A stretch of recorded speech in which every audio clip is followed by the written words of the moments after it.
again.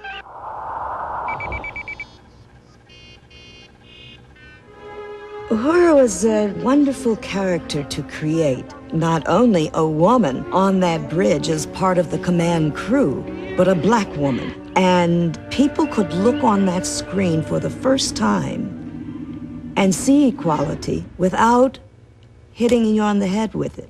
The fact that I'm there was a statement. Hailing on all frequencies, sir. All languages have been attempted. No response. Security alert.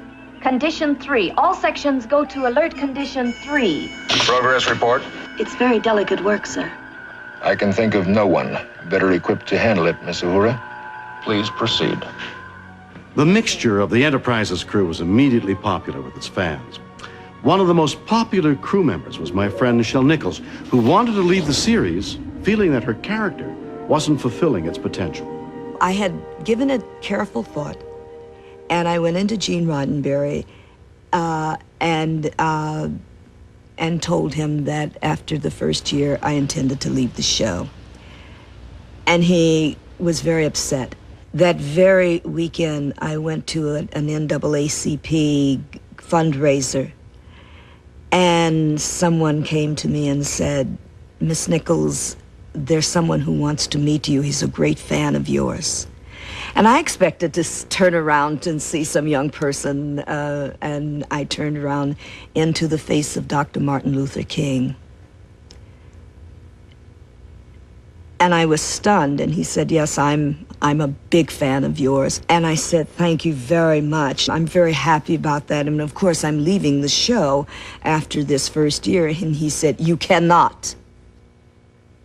And I was taken aback, and I beg your pardon. He said, don't you know who you are? Don't you know what you have? You have created a character with dignity and beauty and intelligence. He said, your most important input is for everyone who doesn't look like us, who sees us for the first time as we should be seen, as equals, in peaceful exploration. Nichelle, you cannot leave. And I was simply chilled. And I said, thank you, Dr. King. And that Monday, when I went back to tell Gene Roddenberry what Dr. King had said, and I said to him, if you still want me to stay, I'll stay. The real statement made by that weekly exposure to that pluralism was that that was our strength, that we have to recognize that diversity not as a problem or something that's going to divide us, but as the very thing that makes it possible for us to survive. We'll explore how Star Trek used the 23rd century to address the issues of the 20th when we return. Star Trek will continue.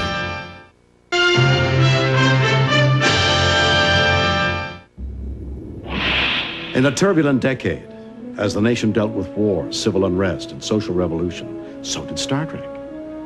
Gene Roddenberry believed science fiction and television could be tools to communicate ideas and affect change in his world.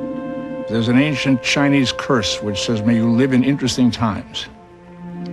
And we had them in the 60s. We have them now too, obviously. It hasn't stopped. But it was an extremely chaotic, difficult time. And a very fertile ground for picking up metaphoric drama ideas. I think our writers captured a lot of those ideas extremely well. They were very sensitive to what was going on at the time, and tried very much to bring to bear in Star Trek and our 23rd century stories that had to do with something that was happening on Earth today that people could recognize. It is obvious to the most simple-minded that Lokai is of an inferior breed. The obvious visual evidence, Commissioner, is that he is of the same breed as yourself. Are you blind, Commander Spock? Well, look at me. Look at me. You're black on one side and white on the other. I am black on the right side. Lokai is white on the right side. All of his people are white on the right side. Do you remember the 20th century brush wars on the Asian continent? Two giant powers involved, much like the Klingons and ourselves. Neither side felt that they could pull out? Yes, I remember. It went on bloody year after bloody year. Well, what would you have suggested? One side arm its friends with an overpowering weapon? Mankind would never have lived to travel space if they had. And I think that what was being said touched a chord in the lives of a lot of people that were able to relate to it and understand it and to say, gee, that still exists today, or it's still going on, or will it be that way in the future? The troglodytes are workers, Captain. Oh, surely you must be aware of that. They mine xenite for shipment, till the soil.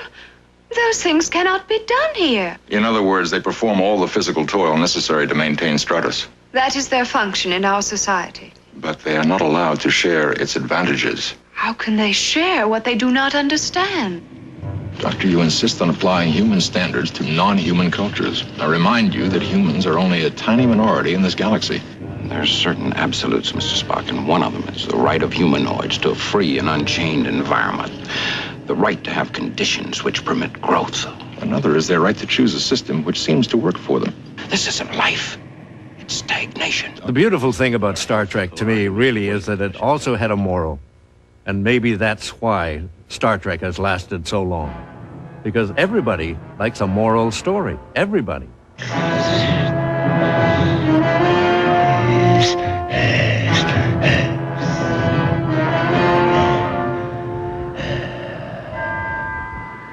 No.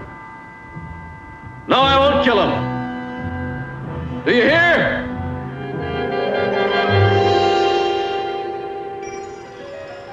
You surprise me, Captain. How? By sparing your helpless enemy, who surely would have destroyed you. You demonstrated the advanced trait of mercy. Something we hardly expected. We feel that there may be hope for your kind. Therefore, you will not be destroyed. It would not be civilized. Star Trek's writers consistently tackled difficult issues. One of our most controversial moments came in an episode called Plato's Stepchildren. Beings with telekinetic powers forced the crew to perform for their amusement, and in the process, Star Trek made television history. I'm so frightened, Captain. I'm so very frightened. We hardly thought anything about it, the first interracial kiss on television, because the races have been kissing since time immemorial. This was just the first time they emitted it on television. And we received more mail on that episode than we had ever received before. And Gene sent me a letter, and the letter was from a man from the South who said, I don't believe in the mixing of the races, but anytime a red-blooded American boy like Captain Kirk gets a gal in his arms that looks like Lieutenant Uhura, he ain't gonna fight it. So much for the big concern over the first interracial kiss. Perhaps audiences connected so strongly with Star Trek because it was about very human characters, their friendships, and a deep sense of loyalty to one another. Amok Time was the first episode in which we were going to deal with the Vulcan society, see some of the culture, see some of the rituals of the culture. And the plot dealt in a rather complex and very interesting, dramatic way with this issue of loyalty and friendship. Spock, are our ceremonies for Outworlders? They are not Outworlders. They are my friends. The thing that Spock needed was to be taken to his home planet to mate.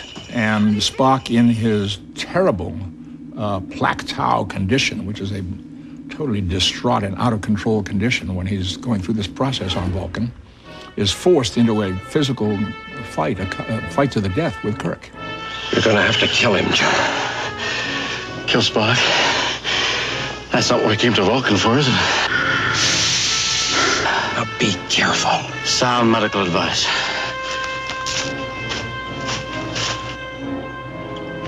Die Arme!